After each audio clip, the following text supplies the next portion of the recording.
At our academy for the preparation of UGC NET Home Science, we have been getting a lot of queries from students on how to write down the progression of symptoms of diabetes mellitus in the correct sequence. आप लोगों ने सबने notice किया होगा जो भी UGC NET Home Science देते हैं that every year you get some or the other sequences जिसमें आपको सारे symptoms of the disease correct sequence में लगाने होते हैं, जिसमें diabetes mellitus is one of the major metabolic disorders जिस पे ये क्वेश्चंस आते हैं. So to attempt and to solve such questions you first need to understand what is diabetes mellitus. So basically diabetes mellitus is not a disease, it is a metabolic disorder. Metabolic disorder से ये मतलब होता है कि it is a problem wherein some or the other metabolic process which is going on in our body is not functioning in a normal way. There is some abnormality in some or the other metabolic pathway in the body. So here in case of diabetes mellitus, the major metabolic pathway which is being affected is carbohydrate metabolism, and along with carbohydrate metabolism or due to abnormality of carbohydrate metabolism, the fat and protein metabolism is also affected in diabetes mellitus. So whenever you get a question, first understand one thing: metabolism disorder जो होता है उसमें कोई ना कोई body का metabolic pathway affect होता है जो नॉर्मली वर्क नहीं कर रहा है. So here in this case carbohydrates,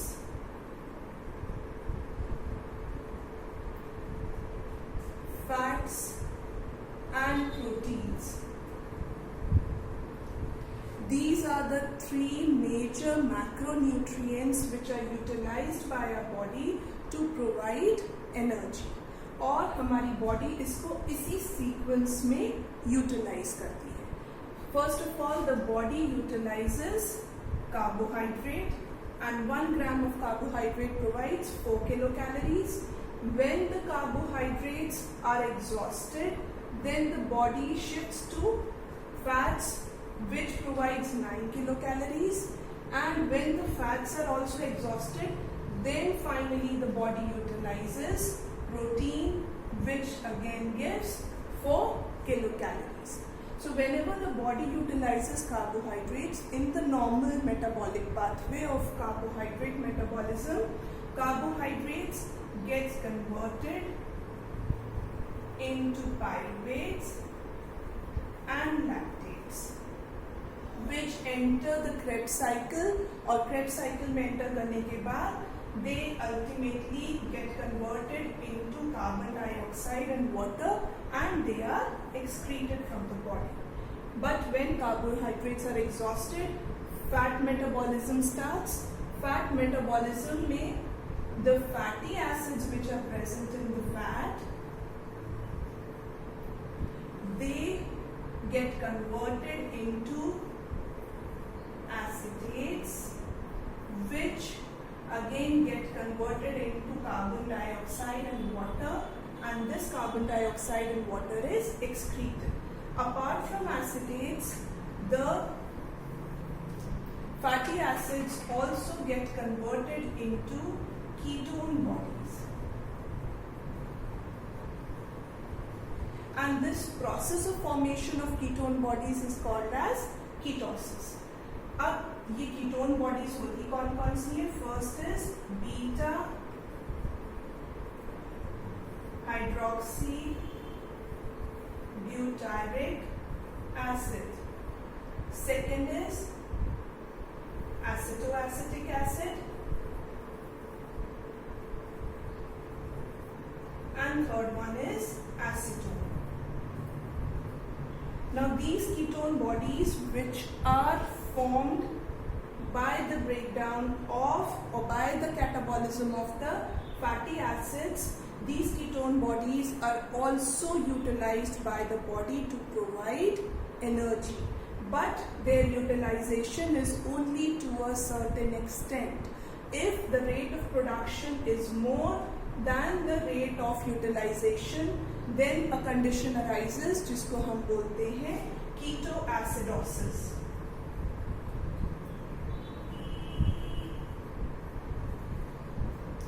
Right? After the fats are being utilized by the body, next macronutrient which is being utilized by the body is proteins. Proteins का जब metabolism होता है, in fact catabolism होता है, तो after the deamination process they get converted into ammonia, urea and uric acid, and this is again excreted by the kidneys. Right?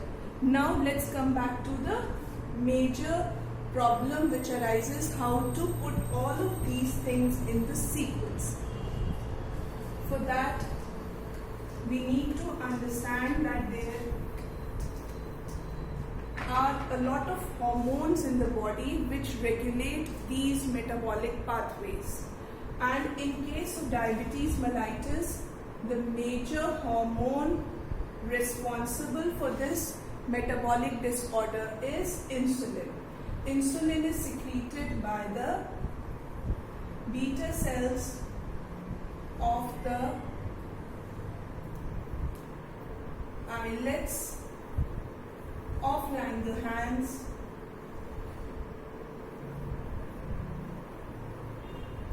of the pancreas. Right? So this insulin, what is the function of this hormone insulin? The major function of hormone insulin is to maintain the blood glucose levels. The normal blood glucose levels are 70 to 100 mg per deciliter of blood. So whenever there is a rise in the blood glucose level, insulin, it reduces or it maintains this normal blood glucose level. And how insulin does it? This is insulin, it increases the permeability of glucose in body cells. Right?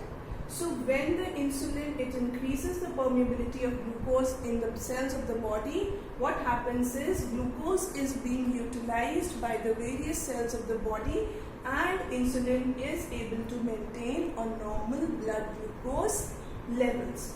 But if there is no production or very less production of insulin, or there is another condition called as insulin resistance.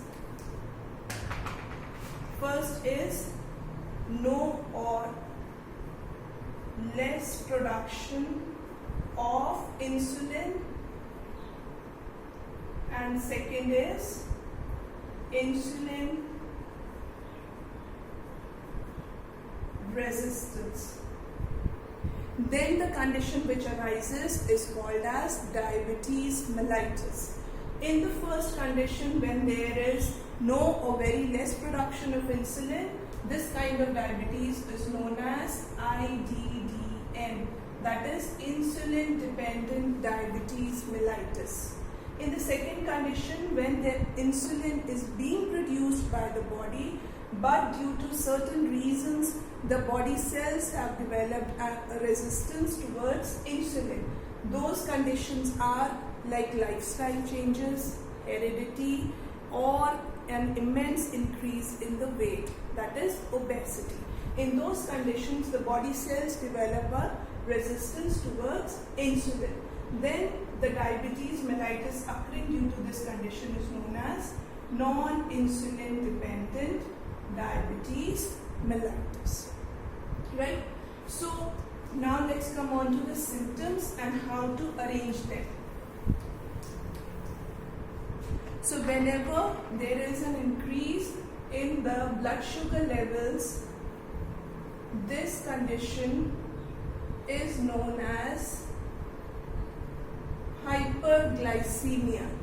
Hyper means increase, gly means glucose, emia means blood. There is an increase in the blood sugar levels. When this increase in blood sugar levels crosses 200 mg per deciliter of blood, then the glucose, it starts coming out with the urine. So this condition is known as glycosuria. Glycosuria occurs only when the blood sugar levels or blood glucose levels are more than 200. So after hyperglycemia, next stage, next symptom would be glycosuria. When glycosuria occurs due to osmotic diuresis, the body functions, or the body excretion basically functions on the basis of principle of osmosis. Due to osmotic diuresis, the next condition that occurs is polyuria, because there is an increase in the osmolality of the urine. So to maintain that, a lot of urine is being produced so as to adjust the increment in the glucose levels in the urine. Right? So along with polyuria, when there is an excessive urination, then next would be, there would be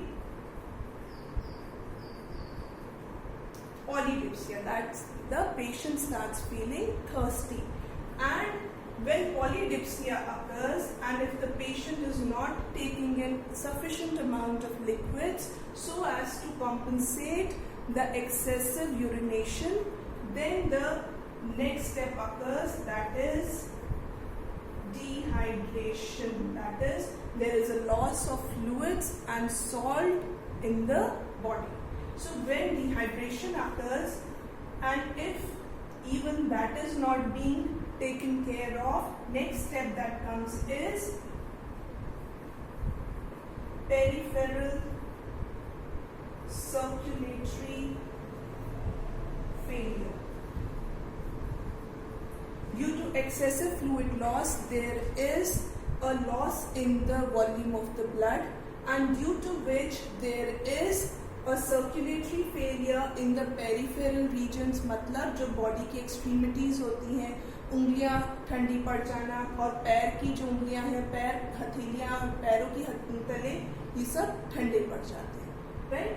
And after peripheral circulatory failure, there is a simultaneous process which is going on and which adds on to this complication. वो क्या होता है? As I had told you earlier, ketone bodies form होती है जब fat का catabolism होता है या फैट ब्रेकडाउन होता है. होता क्या है? In hyperglycemia, the body cells are not being able to utilize the glucose due to insulin resistance. उसकी वजह से फैट कैटाबॉलिज्म स्टार्ट होता है, एंड कीटोन बॉडीज जो फॉर्म होती हैं, उनका जब फॉर्मेशन एक्सेस में होने लग जाता है, तो these ketone bodies, they reduce the pH of blood. pH of blood which is around 6.4 to 6.8, वो reduce होने लग जाता है, which ultimately leads to a condition called as ketoacidosis. And this ketoacidosis, it comes here after peripheral circulatory failure. When this ketoacidosis occurs, that is due to the reduction of the pH of blood, there are several symptoms like the patient is in a state of confusion, the patient smells, gives out a smell of a fruity flavor. All these conditions, they come out after peripheral circulatory failure. After ketoacidosis, if this condition is not controlled, the brain is unable to function at a very low pH. Then lastly, the last condition which arises is called as diabetic coma. So this is how all the symptoms of diabetes mellitus progress. So in any case, whenever you get all these symptoms, now I think you would be able to write them down in a correct sequence.